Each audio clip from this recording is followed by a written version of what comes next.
Bab 2607. Istana Spiritual. Dunia Origin. Pada saat ini, dunia ini perlahan-lahan lenyap. Sebelumnya Shiro menyerap sebagian besar energi spiritual. Bisa dikatakan, Shiro sudah membuat dunia ini hampir hancur. Tebasan terakhir kultivator pedang ini langsung membuat dunia ini tidak bisa menahan lagi. Dunia mulai hancur, semua orang mulai berlarian. Tapi, Tako dan Denskiki tidak memilih kabur. Ini kesempatan terbaik bagi mereka. Wanita bergaun hitam memegang pedang memandang Tako dan Denskiki dengan tatapan dingin. Terdengar suara ledakan kuat, dunia Origin langsung roboh, Boundless Water langsung menenggelamkan segalanya. Dunia Eternity. Di pegunungan. Bang. Sebuah bayangan hitam dari langit jatuh ke bawah, langsung membuat pegunungan tak bertepi langsung berterbangan debu dan asap. Sebuah sosok bayangan yang bangkit dari lubang raksasa ini. Sosok bayangan ini adalah warrior yang. Setelah bangkit, warrior yang melihat ke sekitar dan tidak menemukan Tako dan Denskiki. Ekspresi wajah seketika menjadi murung. Warrior yang sangat khawatir. Perlu diketahui, wanita bergaun hitam itu bukan orang biasa. Namun, warrior yang juga tahu dirinya masih khawatir juga percuma. Dirinya sekarang masih tidak bisa ikut dalam pertarungan seperti ini. Warrior yang melihat sekilas, lalu masuk ke pagoda Hongmeng. Dia pergi ke gubuk bambu yang dihuni Denskiki Duku. Hanya saja, gubuk bambu sudah tiada. Hanya ada Yana yang duduk di sana. Yana sekarang berbeda dengan sebelumnya. Yana masih tetap berbentuk seperti manusia, tapi ada beberapa bagian sudah bukan seperti manusia. Seperti sepasang tangannya yang sudah berubah menjadi cakar. Di sebelah Yana masih ada Shiro, Drago dan beberapa monster. Shiro memandang Yana dengan tatapan kekhawatiran. Ketika melihat warrior yang datang, dia langsung terbang ke depan warrior yang, lalu menggunakan cakarnya menunjuk Yana. Warrior yang melihat Yana sekilas dan berkata dengan suara kecil, "Jangan khawatir, dia baik-baik saja." Shiro menganggukkan kepala, tapi masih tetap khawatir. Warrior yang melihat kondisi sekitar, lalu melihat sebutir telur yang ditinggalkan Denskiki. Meski gubuk bambu sudah hancur, sebutir telur itu masih ada. Warrior yang memeluk telur itu, lalu diberikan pada Shiro. Jika Shiro bilang ini telur biasa maka pasti telur biasa. Shiro mengelus telurnya, lalu membelalakkan mata. "Kenapa?" tanya warrior yang. Shiro menunjuk telur itu, lalu mengayunkan cakar, sebuah energi spiritual murni masuk ke dalam telur itu. Warrior yang melihat dengan serius, telur itu mulai bergetar. Akhirnya, telur itu perlahan-lahan hilang, tapi warrior yang menyadari ruang hampa di sekitar telur itu mulai bergetar. "Apa itu?" tanya warrior yang. Shiro mengedipkan mata dan menggelengkan kepala. Dia mengayunkan cakarnya, seolah-olah berhasil menangkap sesuatu. Shiro melihat cakarnya, lalu dibuka perlahan-lahan. Pada saat itu, ruang hampa di sekitar Shiro ikut bergetar. Warrior yang langsung mengerutkan kening saat melihat kondisi ini, muncul niat membunuh di matanya. Shiro baik-baik saja. Dia tersenyum, lalu menggerakkan cakar dan ruang hampa di sekitarnya mulai melengkung. Warrior yang mengerutkan kening, ini sebenarnya benda apa? Sampai saat ini, dia juga tidak bisa melihat jelas makhluk misterius ini. Shiro sepertinya bisa melihatnya dan makhluk misterius ini ingin menjalin hubungan baik dengan Shiro. Warrior yang bisa mengerti kenapa ingin menjalin hubungan baik dengan Shiro. Karena Shiro sudah menjadi leluhur spiritual. Perlu dijelaskan, benda spiritual langit dan bumi yang dibawa Shiro dari dunia Origin semuanya ikut masuk ke pagoda Hongmeng bersama dengan Shiro. Seperti bara api misterius alam takdir, sekarang sudah menjadi pengawal Shiro. Asalkan Shiro menggerakkan bati, bara api misterius itu akan muncul.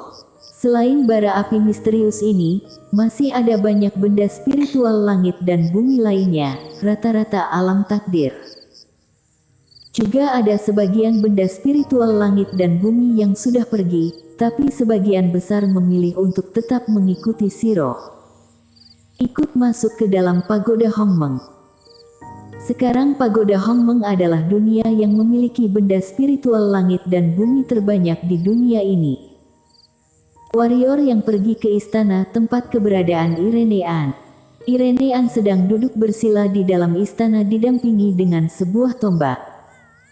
Irenean membuka matanya saat merasakan kedatangan warrior yang berjalan ke sisi Irenean dan berkata, "Kamu baik-baik saja?" Irenean menggelengkan kepala. Warrior yang menganggukkan kepala, "Baik-baik, istirahat." Usai berkata, dia berbalik badan berjalan keluar dari istana. Irenean yang ada di dalam istana pun memejamkan kedua matanya. Mulai melatih. Warrior yang keluar dari pagoda Hongmeng, lalu berubah menjadi cahaya pedang menghilang dari langit. 2 jam kemudian, warrior yang kembali ke dinasti Eternity. Sekte Pedang Kuno. Semua orang Sekte Pedang Kuno merasa lega saat melihat warrior yang kembali. Terutama Blood Girl.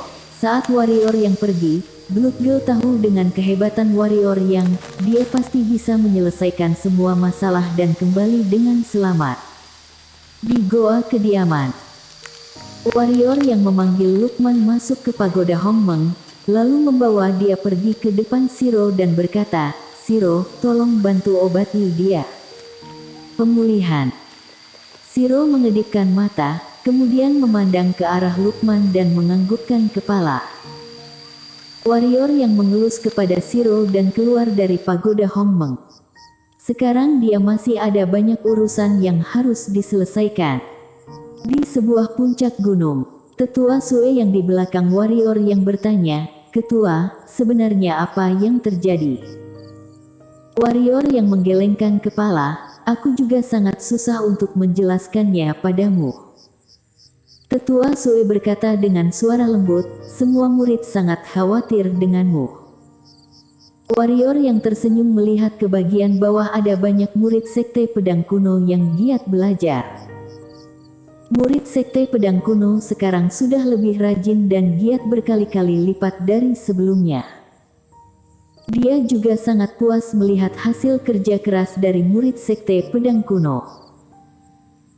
Warrior yang seolah-olah teringat sesuatu, lalu menoleh ke arah Tetua Sue.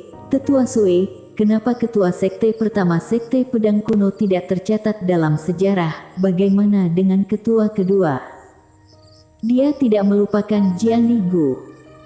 Tetua Sue bertanya, "Kenapa ketua sekte menanyakan hal ini?"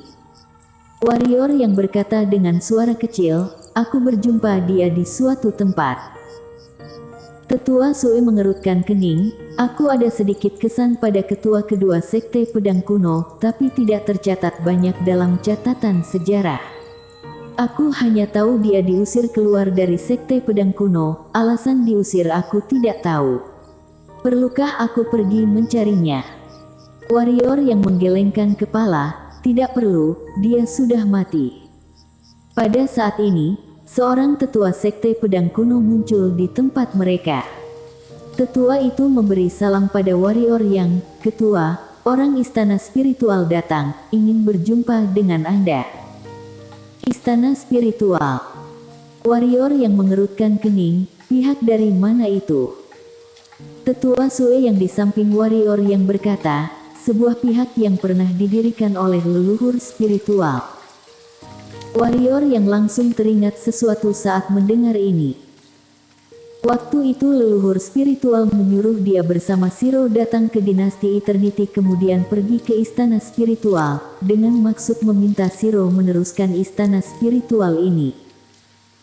Warrior yang diam sejenak lalu berkata, "Panggil mereka ke sini saja." Tetua Sue menganggukkan kepala dan pergi bersama dengan tetua itu.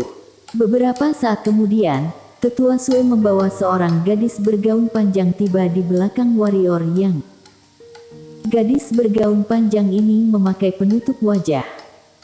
Gadis ini bukan manusia, merupakan jelmaan dari benda spiritual. Warrior yang berbalik badan melihat wanita itu dan berkata, "Ada apa yang bisa dibantu?" Gadis itu juga melihat warrior yang dan berkata, "Ketua Ye, kami ingin menyambut kembali leluhur spiritual. Datang mencari Shiro." Warrior yang menggelengkan kepala, "Tidak perlu, dia baik-baik saja di sini." Gadis itu berkata dengan nada serius, "Ketua Ye, leluhur spiritual seharusnya milik istana spiritual." Warrior yang berjalan ke depan gadis itu. Gadis itu mengerutkan kening, muncul rasa ketidaksenangan dan waspada di matanya. Warrior yang tersenyum dan berkata, "Kamu bilang dia milik istana spiritual. Apa buktinya?" Wanita itu berkata dengan serius, "Ketua Ye, leluhur spiritual adalah penguasa roh spiritual di langit dan bumi, juga pemimpin istana spiritual, kamu. Bagaimana kalau dia bukan leluhur spiritual?" Warrior yang memotong pembicaraan gadis itu, "Kalian pasti tidak akan peduli hidup dan matinya, betul?" Gadis berkata dengan nada tegas, "Dia adalah leluhur spiritual." Warrior yang tersenyum dan berkata, "Kalian seharusnya dari awal sudah tahu aku dan Shiro datang ke dinasti Eternity. Tapi, pada saat itu, Shiro masih belum menjadi leluhur spiritual, tidak ada kegunaan besar bagi kalian, ditambah lagi ada banyak konflik antara aku dan kultus jiwa. Jadi, kalian tidak memilih untuk menjemputnya. Pada saat itu, nilai dia masih tidak terlalu tinggi dan tidak berhak masuk ke istana spiritual. Sekarang, Shiro sudah menjadi leluhur spiritual dan berhak masuk ke istana spiritual. Karena dia ada gunanya besar bagi kalian. Apa yang aku katakan benar?" Gadis itu memandang warrior yang, "Jadi, Ketua Ye tidak mau melepaskannya?" Warrior yang tersenyum dan berkata, "Kenapa? Kamu ingin mengancamku?" Gadis berkata dengan suara tegas, "Ketua Ye, pilihan terbaik dia kembali ke istana spiritual. Ada warisan dari ketua sebelumnya di sana. Tidak ada ruginya dia ke sana. Ketua Ye, mohon pikir baik-baik." Warrior yang tersenyum dan berkata, "Saat Shiro memanggil laksa roh spiritual untuk membantu, kenapa aku tidak melihatmu?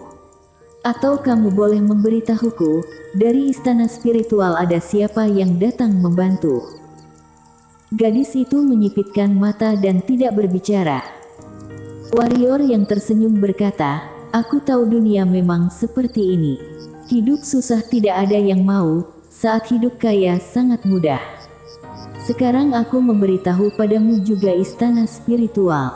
Kalau kalian tidak bisa sama-sama menghadapi masalah, jangan harap bisa mendapatkan keuntungan apapun dari badan Shiro. Juga jangan berharap mengandalkan dia mendapatkan hasil yang kalian inginkan. Tetua Sue, antar mereka pergi." Tetua Sue yang ada di samping memandang gadis, "Silakan." Gadis itu tidak pergi, dia melihat warrior yang cukup lama dan berkata, "Ketua Ye, kamu ingin bermusuhan dengan istana spiritual. Jika sampai istana spiritual mengamuk, mungkin Ketua Ye." Sebuah cahaya pedang melintas. Seraas. Satu kepala manusia terpenggal. Kepala manusia wanita itu. Wanita itu membelalakan mata, tatapan dipenuhi ketidakpercayaan. Warrior yang berbalik badan melihat ke langit, "Tetua Sue, antar kepala manusia ini ke istana spiritual. Beritahu pada mereka, masih berani mencari Shiro, aku akan membunuh mereka." Bersambung.